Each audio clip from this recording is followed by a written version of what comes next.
இளையராஜா பாட்டை தேடி போட்டுட்டாங்க, எப்படி இது பண்ணலாம், இதெல்லாம் அக்கிரமம் அநியாயம் அப்படி இப்படின்னு சொல்லி ஒரு கொந்தளிச்சிட்டு இருக்காருங்க. சட்டம் என்ன, ரூல்ஸ் என்ன அப்படின்னு தெரியாம நிறைய தற்குறிகள் வந்து இங்க வந்து இளையராஜாவுக்கு சப்போர்ட் பண்றாங்கிற பேர்ல வந்து அஜித் குமார் அவர்களையும் இந்த குட் பேட் படத்தை பத்தியும் போட்டு தாறுமாறு விமர்சனம் பண்ணிட்டு இருக்கிறானுங்க. அவர் பண்ற சில விஷயங்கள் பாத்தீங்கன்னா அவரோட எல்லா புகழையுமே தரமட்டம் ஆகிருச்சு அப்படின்னு சொல்லலாம்.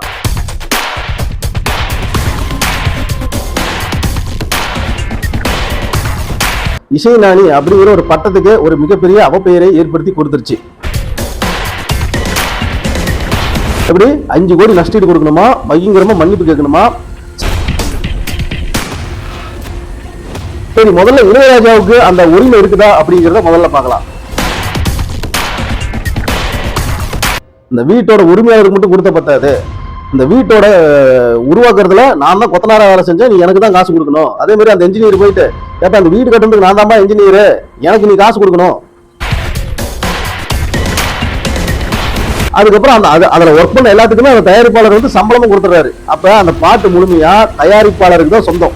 அந்த தயாரிப்பாளர் வந்து யாருக்கு அந்த பாட்டை விற்கிறாங்களோ, மியூசிக் டைரக்டருக்கோ பாடலாசிரியருக்கோ பாடகருக்கோ இதை போய் கேட்கறதுக்கு யாருக்கும் எந்த உரிமையும் கிடையாது. ஏன்னா அதை வித்துட்டாங்க. மக்கள் சோறாக்கும் போது விவசாயி இருந்துகிட்டு இது ஏன் நிலத்துல விளைஞ்ச நெல்லு, நீ எப்படி சோறாக்கலாம், அப்ப எனக்கும் காசு கொடு அப்படின்னு கேட்டா எல்லா என்ஓசியும் வாங்கியாச்சுன்னு சொல்லி அதுல மென்ஷனாவே வந்திருக்குது. இந்த மாதிரி பாடல்கள் யூஸ் பண்ணிருக்கோம், இத்தனை செகண்ட் யூஸ் பண்ணிருக்கோம். அவங்க வந்து அந்த பாட்டுல வந்து அவங்களோட இன்புட்டை போட்டிருக்காங்க. இது எப்படி ஒருத்தருக்கே உண்டான பாடலா மாறும்?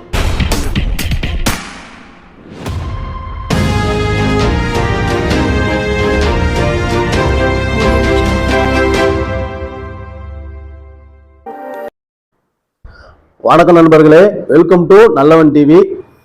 குட் பேட் அக்லி படம் ரிலீஸ் ஆகி பார்த்தீங்கன்னா வெற்றிகரமா ஓடிட்டு இருக்குது. குறிப்பா அந்த படத்துல பழைய பாடல்கள் ஒரு 3-4 பாடல்கள் வந்து யூஸ் பண்ணியிருந்தாங்க. அதில் வந்து ஒரு 3 பாடல்கள் வந்து பேக்ரவுண்ட் மியூசிக்கா திரு இசையமைப்பாளர் இளையராஜா அவர்களோட பாட்டை வந்து யூஸ் பண்ணியிருந்தாங்க. சரி, இப்போ வந்து ஒரு பிரச்சனை வெடிச்சிருக்குது. என்ன அப்படின்னு பார்த்தீங்கன்னா, இந்த குட் பேட் அக்லி படத்தோட ட்ரெய்லர் வெளியானப்பவே பார்த்தீங்கன்னா அதுலயே இந்த பாடல் வந்து இடம்பெற்று இருந்துச்சு. இந்த ஒத்த ரூபா தார அப்படிங்கிற ஒரு பாட்டு இதெல்லாம் வந்து இடம்பெற்று இருந்துச்சு. அதுக்கப்புறம் பார்த்தீங்கன்னா படம் ரிலீஸ் ஆகி வெற்றிகரமாக ஓடிட்டு இருக்குது. படத்தில் இளையராஜா அவர்களோட அந்த 3 பாடல்கள் வந்து பேக்ரவுண்ட் மியூசிக்காக யூஸ் பண்ணியிருக்காங்க. சரி, இந்த சமயத்தில் தான் இசைஞானி இளையராஜா அவர்கள், அதாவது அவர் கிட்டத்தட்ட பார்த்தீங்கன்னா ஒரு 1000 படங்களுக்கு மேலே இசையமைச்சிருக்காரு.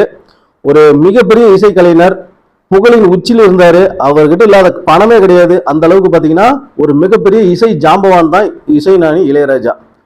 ஆனால் அவர் பண்ற சில விஷயங்கள் பார்த்தீங்கன்னா அவரோட எல்லா புகழையுமே தரமட்டம் ஆகிருச்சு அப்படின்னு சொல்லலாம். குறிப்பா அவர் நேற்று பண்ண ஒரு விஷயம் அவரோட இசைஞானி அப்படிங்கிற ஒரு பட்டத்துக்கு ஒரு மிகப்பெரிய அவப்பெயரை ஏற்படுத்தி கொடுத்துருச்சு.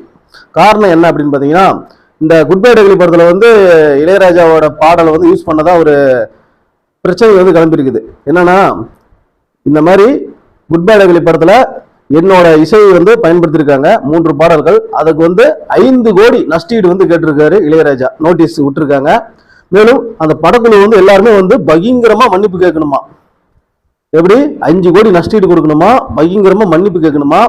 சரி, முதல்ல இளையராஜாவுக்கு அந்த உரிமை இருக்குதா அப்படிங்கிறத முதல்ல பார்க்கலாம். அதாவது இப்போ ஒருத்தர் நிலம் வச்சிருக்காரு. அந்த இடத்துல அவர் தனக்கு ஒரு வீடு கட்டுறதுக்கு ஆசைப்படுறாரு.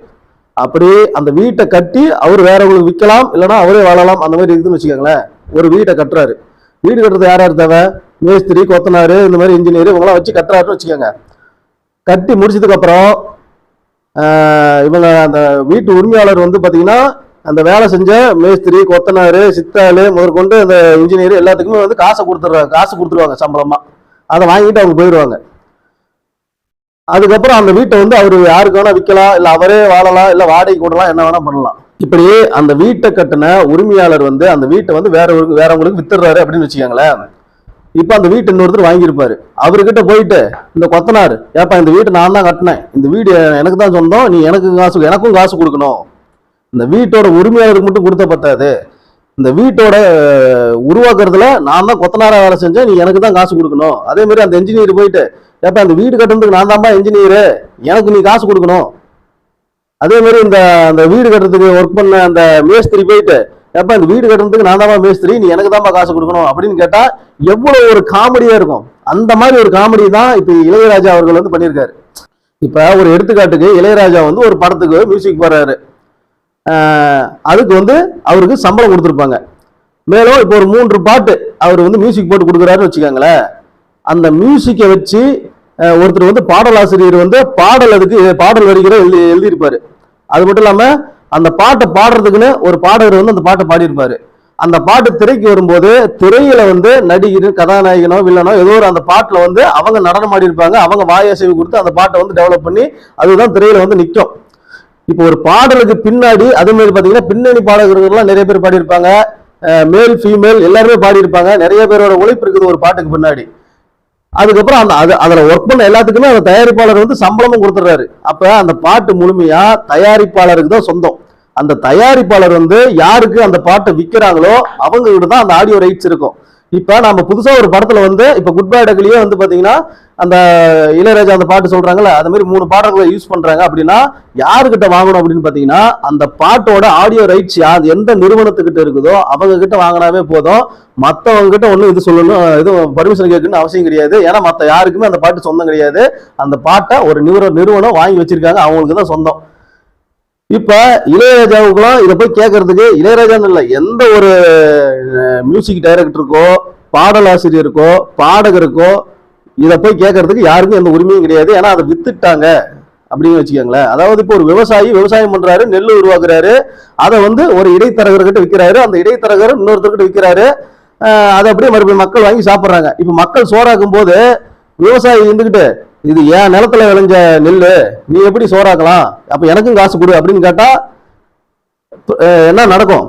அதுதான் வந்து இளையராஜா பண்றான்னு வச்சுக்கோங்களேன். இதெல்லாம் ஒரு காமெடியா இருக்குது. ஏன்னா வந்து இந்த படம் ரிலீஸ் ஆகிறதுக்கு முன்னாடியே சென்சார்லயே வந்து தெளிவா போட்டாங்க, எல்லா என்ஓசியும் வாங்கியாச்சுன்னு சொல்லி அதுல மென்ஷனாவே வந்திருக்குது. இந்த மாதிரி பாடல்கள் யூஸ் பண்ணிருக்கோம், இத்தனை செகண்ட் யூஸ் பண்ணிருக்கோம், இதுக்கு என்ஓசி வாங்கியாச்சுன்னு சொல்லி சென்சார்லயே போட்டு வாங்கிட்டாங்க. ஒன்னும் ஆதிக்க ரவிச்சந்திரன் ஒன்றும் முட்டாள் கிடையாது. அதே மாதிரி பாத்தீங்கன்னா இந்த தயாரிப்பு நிறுவனமும் ஒரு சாதாரண தயாரிப்பு நிறுவனம் கிடையாது, ஒரு மிகப்பெரிய தயாரிப்பு நிறுவனம். புரியுதுங்களா? இளையராஜா இந்த சமயத்துல வந்து எனக்கு ஒரு 5 கோடி கொடுங்க, ஏன்னா படம் வந்து நல்லா பயங்கரமா வந்து ஹிட் ஆகி போயிட்டு இருக்குது, எனக்கு ஒரு 5 கோடி கொடுங்க, எல்லாரும் சேர்ந்து மன்னிப்பு கேளுங்க, இல்லைன்னா 7 நாள்ல படத்துல இருந்து பாட்டை தூக்குங்க அப்படின்னு சொல்றதுக்கு இசை ஞானியா இருந்தாலும் சரி எந்த ஞானியா இருந்தாலும் சரி அவங்களுக்குலாம் எந்த உரிமையும் கிடையாது. ஏன்னா நீங்க அந்த பாட்டை போட்டு கொடுக்கறதுக்கு சம்பளம் வாங்கிட்டீங்க, அந்த பாடலோட உரிமை வந்து வேற நிறுவனத்துக்கிட்ட இருக்குது. அப்ப சம்பந்தப்பட்ட நிறுவனத்துக்கிட்ட வாங்கினா போதும். இவங்க முறையாதான் பண்ணியிருக்காங்க.